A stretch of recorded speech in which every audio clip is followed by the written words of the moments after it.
Our next speaker came all the way from Rhode Island to be up here. Some of you may know him on YouTube. If you don't, write this down. I want my Ed TV. And it gives me great pleasure to introduce Ed Doyle. Alright, that's it. I'm moving up.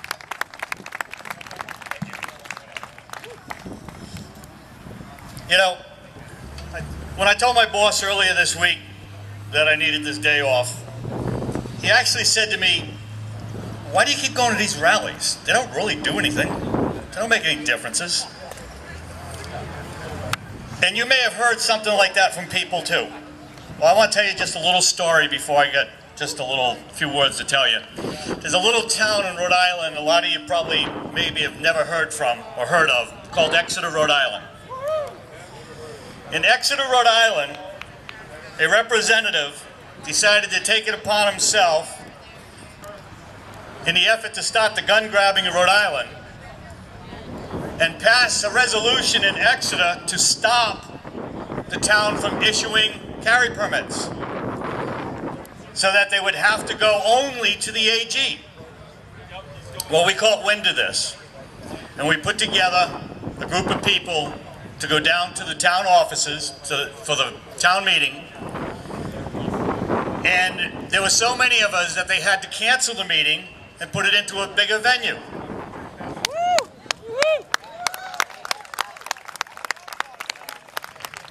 The meeting hall held 68 people. We had about 150. When we heard about this, we got the word out some more and picked up the phone and called some more people. They moved it to the gymnasium of the school there, of the high school. We filled that gymnasium.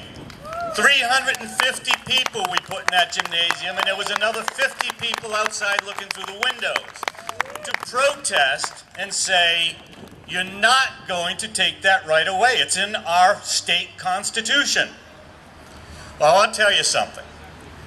That night, the 5 council members for the town of Exeter, against all of the wishes of all the 350 people that were there, most of them Exeter residents, that if we didn't call their attention to what was going on, this bill would have gone on and passed behind their backs. Even though only one out of those 350 people said, "I agree," they voted anyways to drop the issuing in the town of Exeter, Rhode Island. There was one council member that stood up and actually faced his other council members and said, "Where did this come from? Why are you doing this?" And they stood there stone-faced and wouldn't even answer his questions. Now, it sounds like a sad story. Not at all. Because of rallies like this, rallies at all states, picking up the telephone and talking to somebody, we've got enough people fired up in the town of Exeter that they found in their charter that they can get enough signatures to do a recall election on the town council. Well, I'm pleased to say that they needed 400 signatures to do this. At last count, they have 750 signatures, and they will be recalling 4 out of the 5 town council members. They are done.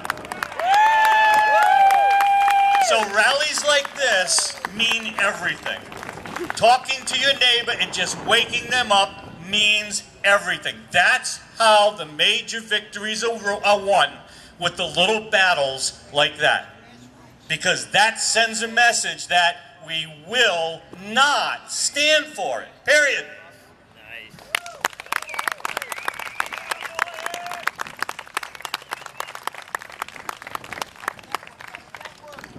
You know, we stand here today united with one common belief, that this is the United States of America, a land of freedom, paid for with the blood of patriots over 200 years ago.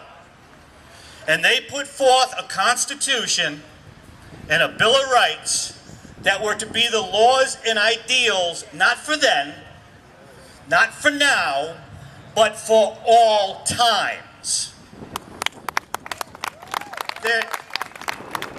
there's no clause in the Constitution that says it can be changed to fit the times, as some of the politicians and the gun grabbers are now preaching. That's right. To change the Constitution, our Bill of Rights, to fit their agendas would be to change America. And I say to them that America has done pretty damn good since it was written 200 years ago, and so it shall remain.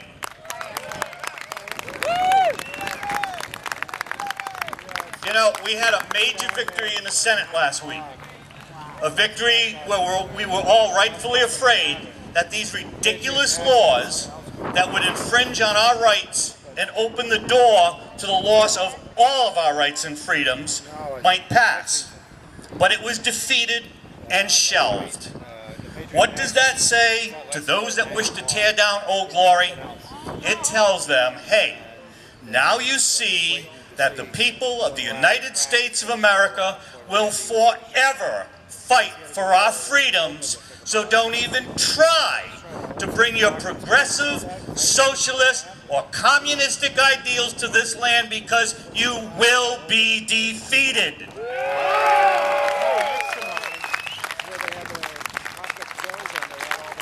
You know, we've lost a couple of battles, such as New York, Connecticut, Colorado, but have no doubt, those battles are not over.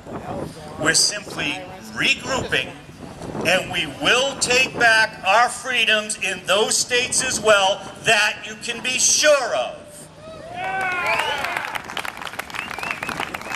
Even with these victories, we're seeing in states across the country and in D.C. that this fight is far from over. We need to continue this fight. We need to be vigilant. It's not just for now. It's not for the sudden surge to disarm America. People, it's forever. We always have to be aware. We always have to honor the oaths that our forefathers created. This will go on forever, and as long as the United States is here, I myself, as all of you out there, will forever not let this kind of crap happen. Now in Rhode Island, next week, the 9 bills that Governor Chafee decided to bring forth are going to be voted on. Now they're already playing games. As I was driving here today, I was told that the hearings were going to be next Wednesday. This is from a representative that this is good information. In a matter of 3 hours, my people, other great Americans that are in the state of Rhode Island, put out the call and said, we have to be there at 2 o'clock. We have to have a rally in front of the State House so we can start filling those halls. In those 2 to 3 hours, the General Assembly changed their mind and has now put it off another week. Why are they doing it? They're doing it to try to shake our resolve, and they're not going to shake our resolve. We will stand together. You can play your games. You're not going to get rid of us. You're not going to make us any less powerful than we're going to be. So these rallies, these states, when Massachusetts calls, then Rhode Island, Connecticut, New Hampshire, Vermont, we need to be there for Massachusetts. When Rhode Island calls, Massachusetts, Connecticut, they need to be there for Rhode Island. We need to stick together. We are not a state isolated. We are a family. We are Americans. We all believe in the same thing. We will always be on guard and be ready to fight for our freedoms and our rights, as will our children and grandchildren. Why? Because this is America, and let no one ever forget it, ever. God bless you all, and God bless America.